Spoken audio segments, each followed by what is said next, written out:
পেল না, ওই সোনা আবার নেবে, তাও কানের। হ্যাঁ, কানের সোনা দেয়া যায় না, দেওয়া যায় না। তুমি আর কিছু ব্যবস্থা আছে কিনা বল, আর কি সুব্যবস্থা আছে? কিছু নেই গো। হ্যাঁ, তোমাদের কাছে আর কিছু নেই। ও পার হওয়া নাবিক, পার হওয়া শ্রোতাগণ, ব্রজবাসিনীগণ, তোমরা পার হতে এসেছো আর আমি চেয়েছি কানের সোনা। আমার দাদা বললেন সোনা কানের দিতে নেই, তাতে অমঙ্গল হয়।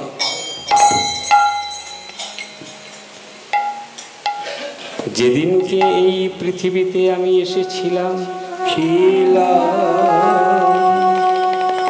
তার আগে আমি কোথায় ছিলাম? ঊর্ধ্বপদে হেট মুন্ডে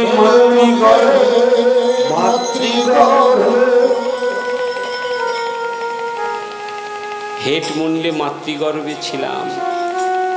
সেদিন তোমায় দেখেছিলাম ঠাকুর, সেদিন তোমায় দেখেছিলাম।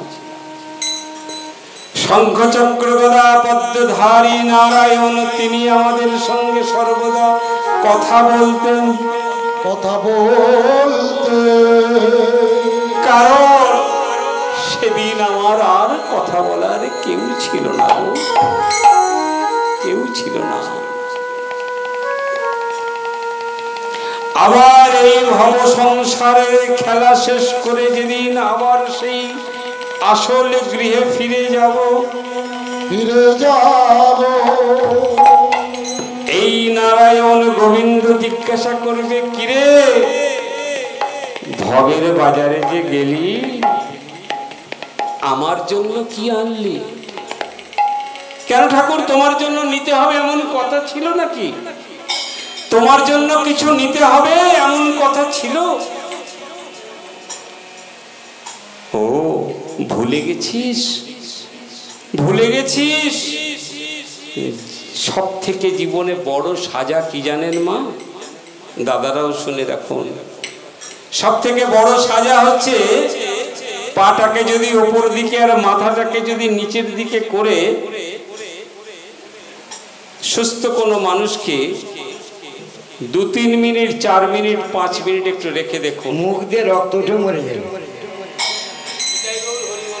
হরিবল হয়ে যাবে। আর সেই রকম কতদিন ছিলাম?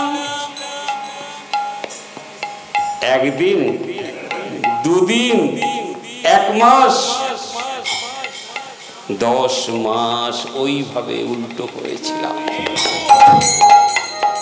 যতবার উল্টো হয়ে মনে করি ততবার গোবিন্দকে স্মরণ করি, কারণ আমরা বিপদে পড়লেই গোবিন্দকে স্মরণ করি। তখন তো বিপদই বিপদ, তখন তো বিপদই বিপদ। কখন মাথাটা সোজা করে দাঁড়াবো? দয়াল হে গোবিন্দ, হে নারায়ণ, আমাকে এই পাপ যন্ত্রণা থেকে মুক্তি দাও। আমি একা বলিনি, সকলে বলে এসেছি, সকলে। ভগবান বললেন এখান থেকে তো মুক্তি দিতে পারি, কিন্তু গিয়ে কি করবি?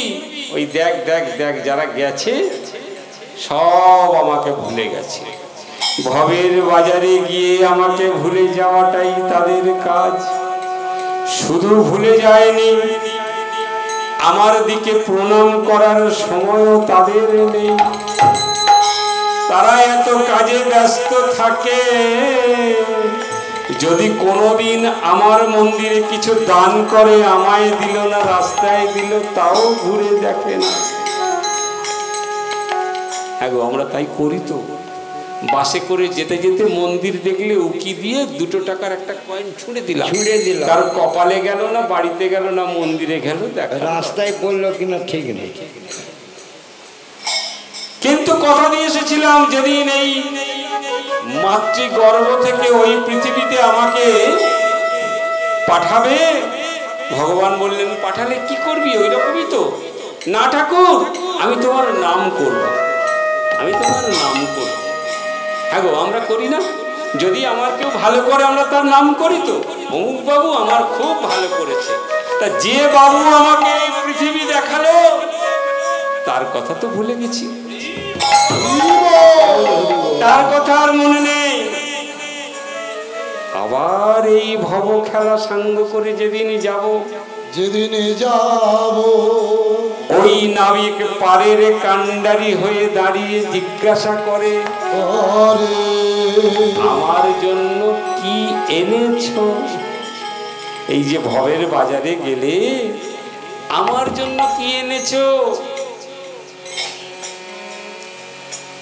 আমাদের তো কিছু নেবার নেই গো, আছে একটা কথা বলার যেতে পারে, যারা এই রকম হরিসভায় দিন রাত এক করে দেয় গোবিন্দের কথা শুনে, তারা বলতে পারে ঠাকুর কি করে আনবো বলো, যা ছিল সব ওরা কেড়ে নিল, কিন্তু একটা জিনিস কাটতে পারেনি জানো, একটা জিনিস ওরা নিতে পারেনি। সেটা কি গো? কানের সোনা। এই গোবিন্দ, যেখানে তোমার নাম হতো হরি নাম শোনা, সেখানে গিয়ে তোমার নাম আমি শুনে এসেছি, কিছু আনতে পারিনি দয়াল, কিন্তু সোনা এনেছি। সোনা, সেই সোনা কি? কানে সোনা গো, কানে সোনা। এই যে বসে আছেন না, সেই কথা মনে আছে? ওই অটোর পেছনে লেখা রয়েছে, এখন অটো বেরিয়েছে তো, অটোর পেছনে লেখা রয়েছে শঙ্কর মঠে আগামীকাল থেকে ভাগবত কথা হবে। পরের দিনে ওই ভাগবত শ্রোতা, ভাগবত ভক্ত, ভক্ত না হলে তো যাবে না, হ্যাঁ ভক্ত রাস্তা চেনে না গো, অটোর পেছনে লেখাটা দেখেছিল শঙ্কর মঠে ভাগবত কথা হবে। তো ছুটতে ছুটতে চলেছে, যেতে যেতে একটা রাস্তার বাঁকে এসে পড়েছে, যে বাড়িটার সামনে দাঁড়িয়েছে ওই বাড়িটা একটি পতিতালয়। ভালো করে শোনো মা, ওই বাড়িটা একটি পতিতালয়। ওই যিনি দৌড়চ্ছে সে তো জানে না, তার তো লক্ষ্য ওই ভাগবত শঙ্কর মঠে, শঙ্কর মঠের মাঠ। সে গিয়ে জিজ্ঞাসা করেছে, যেই দরজায় কড়া নেড়েছে সঙ্গে সঙ্গে দরজা খুলে ওই পতিতালয়ে যারা থাকে তারা বেরিয়ে বলছে, এই কি চাই কি চাই বলে ওকে হাত ধরে ঘরের ভেতর টেনে নিয়েছে। নিয়ে ছেলেটি বলছে, আমি শঙ্কর মঠে যাব, আমি রাস্তাটা চিনতে পারিনি, আমাকে একটু বলে দেবেন, আমাকে একটু বলে দেবেন মা, কোন রাস্তায় যাব, কোন রাস্তায় যাব? আমি ওই অটোর পেছনে, টোটোর পেছনে দেখেছিলাম লেখা আছে শঙ্কর মঠে ভাগবত পাঠ, আমি ওইখানে যাব। ওদের মধ্যে তো অনেকে থাকে, কয়েকজন খুব রাগ করে বলল, সকাল সকাল মুখ পড়া আমাদের ব্যবসাটাকে নষ্ট করে দিতে এসছে, বের করে দেখে। ওর মধ্যে একজন বলল, রাগ করিস না রে, রাগ করিস না, ও তো রাস্তা চেনে না ভাই, ঢুকে পড়েছে, ওকে রাস্তাটা দেখিয়ে দে না, রাস্তাটা দেখিয়ে দে। শোনো, এই দিক দিয়ে গিয়ে ডান দিকে যাবে, ডান দিকে গিয়ে বাঁ দিকে গেলে সোজা গেলে যে মাঠটা ওটাই শঙ্কর।